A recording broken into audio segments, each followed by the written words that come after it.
The lease versus buy analysis within REI-WISE compares two income streams: the cost of leasing a building versus the cost of purchasing a building and then selling it at the end of a given time period. To set up the two income streams, let's first look at the lease side. The lease income stream can be set up on the Income tab. Click on the Income tab and add in your tenant. In this case, I have an owner-user of 100,000 square feet. Here you would need to enter in the base rent amount that you are assuming to pay as a lessee should you lease the building.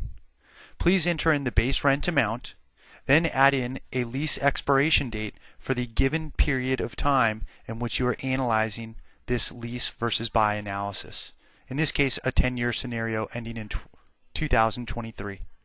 You also then need to click on Term Increases and add in any increases that would occur during the lease term. In our case, 2% bumps. You can add them in any increment type, percent of base, per month, per year, or per square foot for either. Once you have entered in the lease rate and the increases, you are done with the lease cost analysis. The lease cost analysis does not allow for upfront costs such as tenant improvements, moving costs, or any other upfront cost. Also, you do not need to add in any expenses, as if expenses were paid by the tenant, then they would also be paid by the tenant as an owner on the buy side, so the effect will be a net zero sum on both the lease analysis and the buy side analysis. To set up the income stream of the buy option costs, please go to the General tab.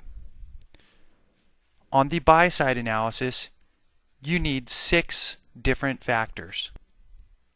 First, you need to add in today's purchase price. This is found on the General tab under Purchase Price. Next, you need to add in the value of the property at any given year in the future, so we can build a net proceeds for when you sell the property at the end of your analysis term. This is done under Resale Information. Here you need to add in the resale expenses, how you would like to value the property in the future, in this case a future cap rate off of a future NOI, and then you need to add in the value of the land and the discount rate. The discount rate will be used on both the lease analysis and the buy side analysis. The value of the land will set the depreciation schedule for the improvement value, which is derived using the purchase price less the value of the land. From here, please go to the Financials tab where you can set up the carrying cost as an owner of the building. Your carrying cost will equal your debt service.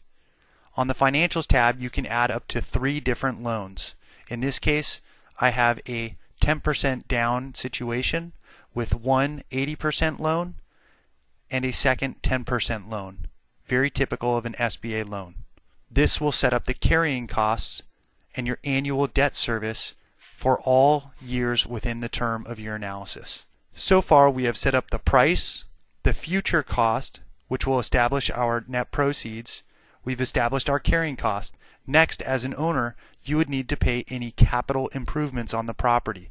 You can enter in any capital improvements under Capital Expenses on the Expense tab. Once you've entered in these 6 factors, we need to go back to the Financials tab and set the tax information for our client. This will affect both the lease analysis and the buy analysis, so we need to make sure to add in the tax information. The tax information will affect the depreciation, the capital gains on your net proceeds, the tax write-off of your lease payments.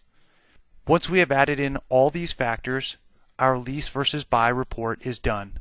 Please go to the Proposals tab, scroll to the bottom of the page, and click Lease versus Buy, and preview and save. You can then go back and edit any of these values to change your results.